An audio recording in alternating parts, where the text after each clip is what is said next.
Hello students. Today's point is vapor pressure of solutions of liquid in liquids. Okay. Now what is vapor pressure? The pressure exerted by the vapors on the surface of the liquid. Is it? Now solution. Vapor pressure of solutions. Here liquid in liquid type. Solute is liquid and solvent is also liquid. One liquid is mixed with another liquid. The solution is formed is also liquid. Is it? Now vapor pressure of solutions of liquid in liquid type.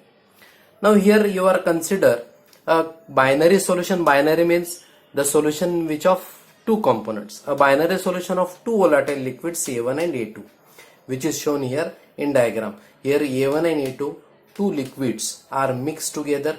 See, this part shows the mixture of the two volatile liquids and the upper part shows the vapors of the two liquids. Here vaporization start in the closed container. Both of the liquid vaporizes and the vapors are collected in the upper part. P1 is the partial vapor pressure of A1 and P2 is the partial vapor pressure of A2. Okay. See here, after some time, after evaporation, the equilibrium is established between vapors and liquid phase. Equilibrium is established between the liquid and vapor phase. Now here, the relation between partial pressure of the components to their mole fraction is given by Raoult's law. The partial pressure of any one of the liquid is related to its mole fraction is given by Raoult's law. Now, what is the statement of Raoult's law?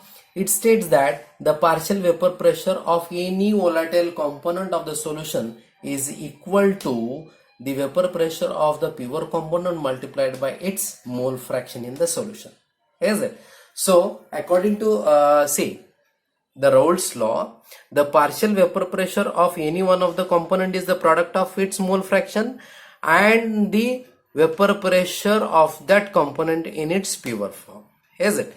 Now see, this is the equation for the component A1 and its partial pressure is P1 is equals to x1 into P01, and this is the equation for the component A2. Is it? So P2 is equals to x2 into P02. Now according to Dalton's law, what is Dalton's law? In a mixture of liquids, the total vapor pressure of the solution or mixture is equals to the sum of the partial vapor pressure of all the components of the liquid. Is it? So that's why we can write P is equals to P1 plus P2. P1 is this and P2 is this. Substituting the value in this equation, we can write that is equals to P01 x1 plus P02 x2. Okay. See here, after this, x1 is the mole fraction of component A1 and x2 is the mole fraction of component A2, and the sum of the two mole fraction is always unity 1. Okay. That's why we can write the equation for x1 is equals to 1 minus x2. This x1 value is substituted here in this equation. The equation will become P is equals to P01 as it is in bracket. Instead of x1 we can write this 1 minus x2 plus this P02 x2 as it is. Now after opening this bracket, the equation will become P01 minus P01 into x2. This is as it is P02 into x2. In these two terms, x2 is the common. The equation will become P is equals to P02 minus P01 in bracket this is, and that is into x2 plus P01 as it is this. Okay. Now see, this is the equation. This is the Raoult's equation, you can say. Now this equation is likely to as the equation of a straight line y is equals to mx plus c. Okay. This equation is as the equation y is equals to mx plus c, which is the equation of a straight line. Now see, in this above equation, P01 and P02 are constants, x2 and p are the variables as. So if we plot a graph, that is P, total vapor pressure of the solution versus mole fraction of the component A2x2, it gives a straight line. As well, we know that two equations for the two different solutions of the partial pressures. See here, this P01 and here P02 are constants. That's why if you plot the graph, that is P1 versus X1 as well as P2 versus X2, this also gives a straight line. So this is all about the Raoult's law and the vapor pressure of the solution of the type liquid in liquid. Okay. Let us see, students, the variation of vapor pressure with mole fraction of solute. Say to study vapor pressure, that is the variation of vapor pressure with mole fraction. Here diagram is given, which is a plot of these equations. That is the equation of the Raoult's law, and these two equations are the partial pressure of the component A1 and component A2 respectively. Okay. If we plot the graph of these three equations, the curves or the straight line are shown in the figure. Okay.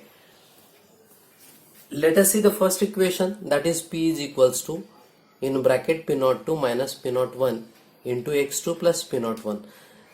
If we plot the graph of P1 versus X2, it gives a straight line. It gives a straight line, that is P is equals to P1 plus P2. This curves, this line is a line for an ideal solution. Okay. Now in this equation, P versus X2, which is a straight line, for X2 is equals to 0, X2 is equals to 0, the bracket ultimately will become 0, then P is equals to P01. P is equals to P01. X2 is, that is the P, total pressure, that is the vapor pressure of the solution, is equals to P01. X2 is equals to 0 means X2 is equals to 0, means at this stage the second component A2 is absent. That's why its mole fraction is 0, right? And that's why being only one component is present and the mole fraction of the first component A1 is A1. That's why the total pressure of the solution P becomes equals to the vapor pressure of the first component in the pure form. Pure component A1. Is it? For X2 is equals to 1, X2 is equals to 1, if you substitute in this case, this bracket will open by multiplying with 1, that is P02 minus P01 plus P01. These two gets cancelled and the equation will become P is equals to P02. P is equals to P02 at X2 is equals to 1. At this point, if X2 is 1, that means only second component is present A2 and the first component is absent. That's why P, the solution P, total vapor pressure of the solution is equals to P02. Okay, this is P02 because the first component is absent. X1 is equals to 0.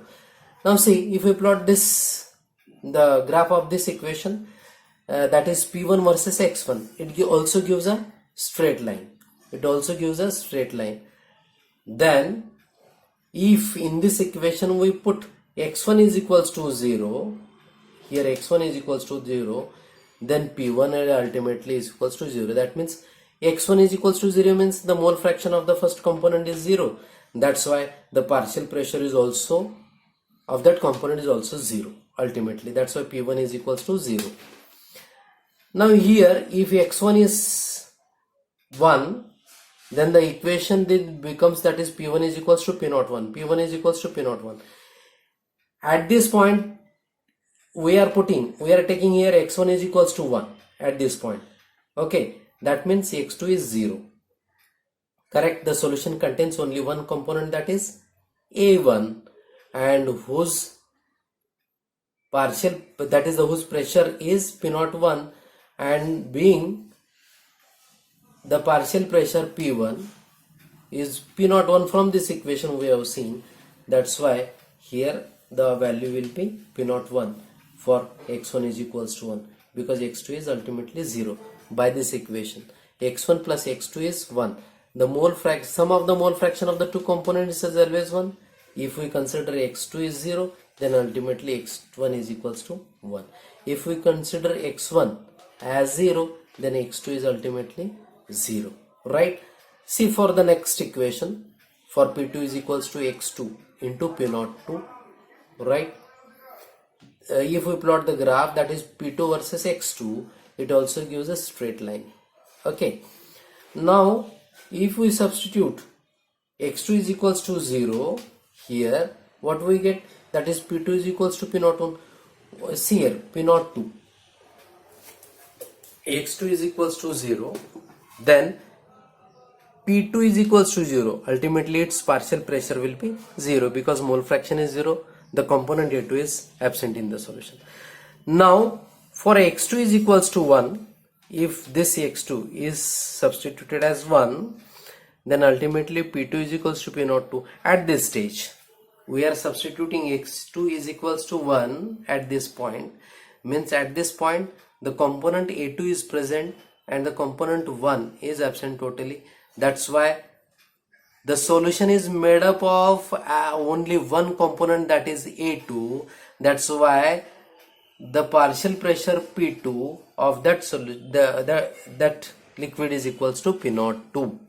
Is it? Now see here, P01 and P02, the lines join. That is the line of the ideal solution. Here at x1, x2 being absent, x2 is 1 and its partial pressure is goes to P02. And at this stage, x2 is absent, x2 mole fraction, the component A2 is absent. And the mole fraction of first component x1 is totally 1, x2 has 0, then only one component is being present, its partial vapor pressure P02. And the line joining these two is a line of ideal solution, that is P is equals to P1 plus P2. So this is the graphical representation which gives the variation of vapor pressure with mole fraction. Okay. Now say when the two liquids are mixed together, they vaporizes and the equilibrium is established between the vapors and the liquid. Is it? Now the representation, or that is the determination of composition of vapor pressure. Okay.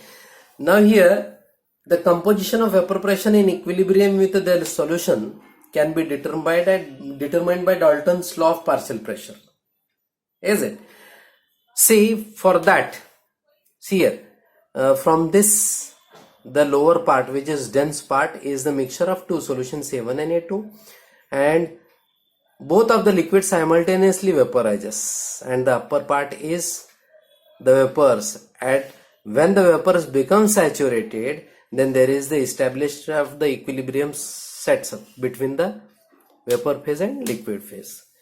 Now composition, for the composition, let us consider if Y1 and Y2 are the mole fractions of two components in the vapor, and P1 and P2 are their respective partial vapor pressures, then the relation between the partial vapor pressure, mole fraction, and the total pressure of the solution P is given by, for first component, P1 is equals to Y1P and P2 is equals to Y2P.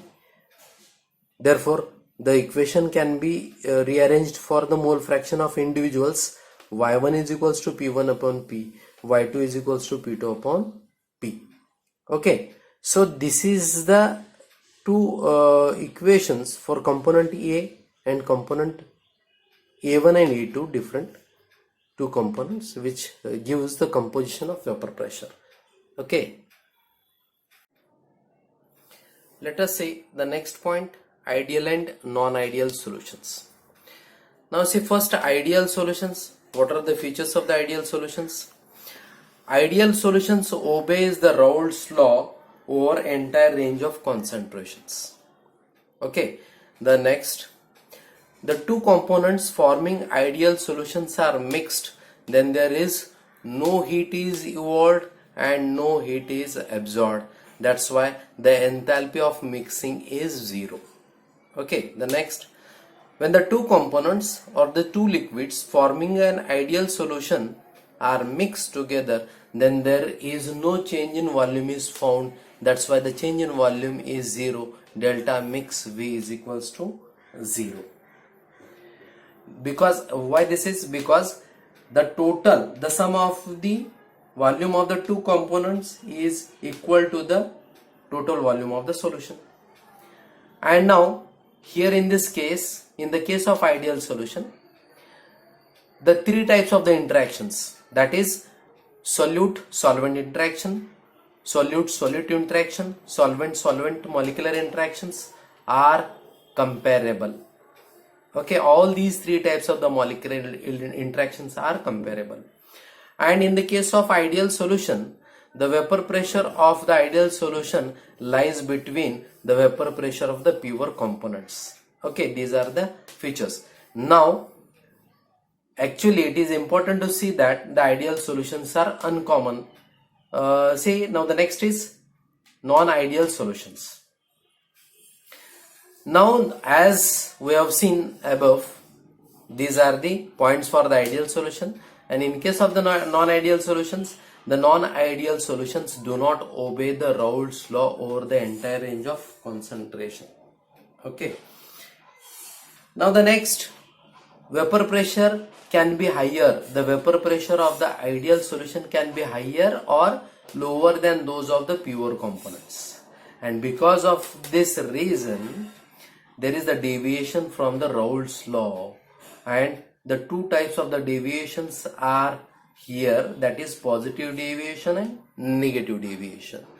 Now positive deviation from the Raoult's law is shown in this diagram, and the negative deviation from the Raoult's law is shown here. Okay, so this is the plot for the positive deviation from the Raoult's law.